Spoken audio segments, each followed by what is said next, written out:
Bankka omonat qo'yishda ko'pchilik o'ylab qoladi. Pulni valyutada qo'ygan foydalimi yoki o'zbek so'mida? Keling, bugun har ikki variantni solishtirib, daromadini birga hisoblab ko'ramiz.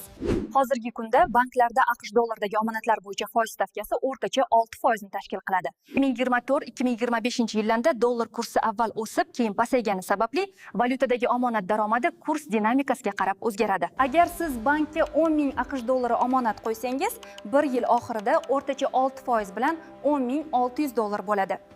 Bugungi kurs bo'yicha 10 600 dollar taxminan 127 million so'mga teng bo'ladi. Agar 1 yil oldin 10 000 dollarni so'mga aylantirib, 120 million so'mni bankka omonat qo'ysak, agar omonatni o'rtacha 22% bilan joylashtirsak, 1 yildan so'ng mablag'imiz taxminan 146 million so'm bo'lishi mumkin. Xulosa qilib aytish mumkinki, hozirgi sharoitda milliy valyutada, ya'ni so'mda omonat qo'yish foydaliroq va ishonchliroq hisoblanadi.